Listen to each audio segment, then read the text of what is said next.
రంగారెడ్డి జిల్లా ఫారూక్ నగర్ మండలం మొగిలిగిద్ద ప్రభుత్వ ఉన్నత పాఠశాల 150వ వార్షికోత్సవ కార్యక్రమం అనంతరం ఆ గ్రామంలో ఏర్పాటు చేసిన బహిరంగ సభలో ముఖ్యమంత్రి ప్రసంగించారు. ప్రజాప్రభుత్వం ఏర్పడిన తొలి ఏడాదిలోనే తీసుకున్న నిర్ణయాలు, చేపట్టిన సంక్షేమ పథకాలు, ఉద్యోగ నియామకాలను సమగ్రంగా వివరించారు. 100 ఏళ్ల నాడు బ్రిటిషర్ల కాలంలో జరిగిన కులగణన ఆ తర్వాత జరగలేదని అన్నారు.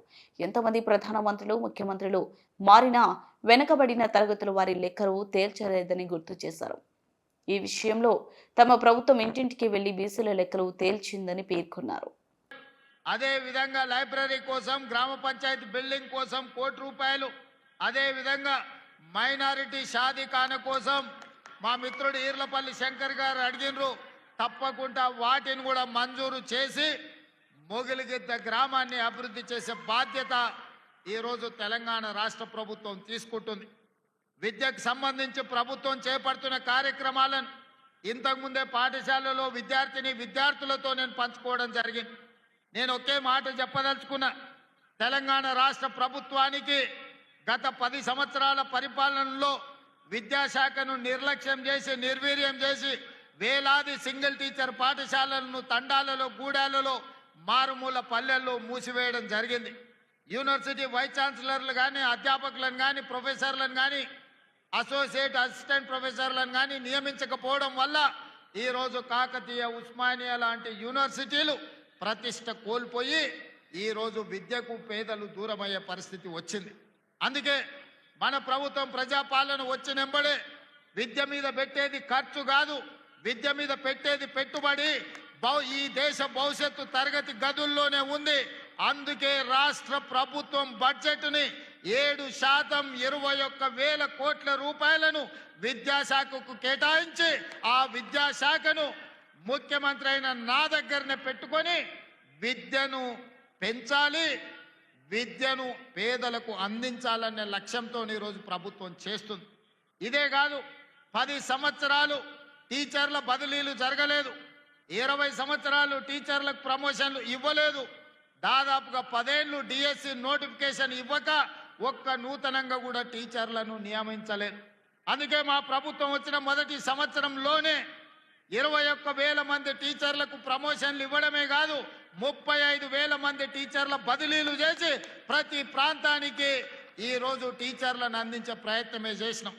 ఇదే కాదు, మా అధికారుల కృషి వల్ల 10 సంవత్సరాలు నియామకాలు జరగని డిఎస్సి టీచర్ల నియామకం 55 రోజుల్లో 11,000 మంది టీచర్లను ఎల్బీ స్టేడియంకి పిలిచి వాళ్లకు నియామక పత్రాలు అందించి 11,000 మంది నూతన టీచర్లను అందించడం ద్వారా తండాలలో, గూడాలలో ఉండే పాఠశాలలను తిరిగి ప్రారంభించే ప్రయత్నం చేసినాం.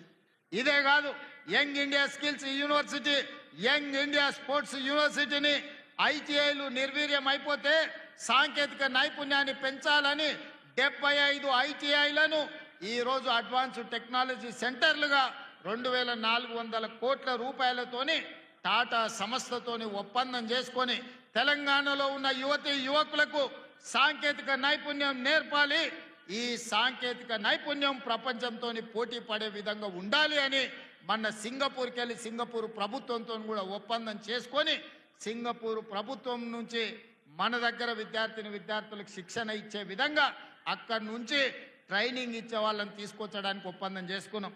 ఇయాల అమెరికాలో ఉండే స్టాన్ఫర్డ్ యూనివర్సిటీని కూడా మనం ప్రయత్నం చేస్తున్నాం. మన తెలంగాణలో ఉండే విద్యార్థులకు శిక్షణ ఇవ్వడానికి ఒక ఎంఓయూ చేయాలని ఇవాళ ప్రయత్నం చేస్తున్నాం. ఎందుకంటే ఇవాళ ప్రపంచంలో పోటీ పెరిగిపోయింది. సర్టిఫికెట్లు ఉంటేనో, డిగ్రీలు ఉంటేనో, పట్టాలు ఉంటేనో ఇవాళ ఉద్యోగాలు వచ్చే పరిస్థితి లేదు. నీ పట్టా ఏదున్నా నీ నైపుణ్యం ఎంతున్నదని చెప్పి ఇవాళ పోటీ ప్రపంచం అడుగుతున్నది.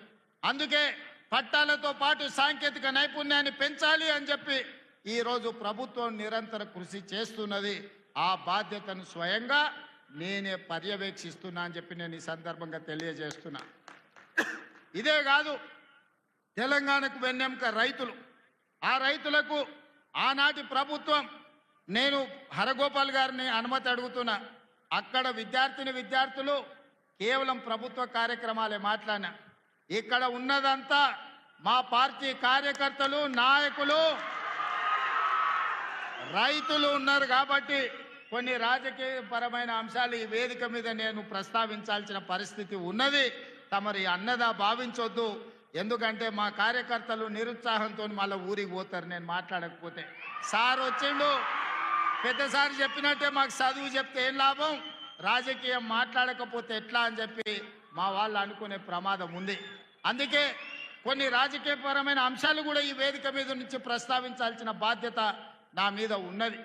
ఆయన ఆనాడు 70,000 కోట్లతోని 2014 జూన్ 2 నాడు మనం రాష్ట్రాన్ని వారికి అప్పజెప్తే 16,000 కోట్ల రూపాయల మిగులు బడ్జెట్తోని ధనిక రాష్ట్రంగా వారికి అప్పజెప్తే 10 ఏళ్ళు తిరిగే లోపల 7 లక్షల కోట్ల రూపాయల అప్పులు చేసి ధనిక రాష్ట్రాన్ని దివాలా రాష్ట్రంగా చేసి చివరికి రైతు బంధు పథకాన్ని కూడా ఇవ్వకుండా ఎన్నికలను అడ్డం పెట్టుకొని పారిపోతే నేను ముఖ్యమంత్రిగా బాధ్యత చేపట్టిన ఎంబడే ఆయన గారు ఎగ్గొట్టిన రైతు భరోసా పథకంలో 7,625 కోట్ల రూపాయలు 3 నెలల్లోనే 72 లక్షల రైతుల ఖాతాలో వేసి ఎగ్గొట్టి పారిపోయిన ఆయన కాదు.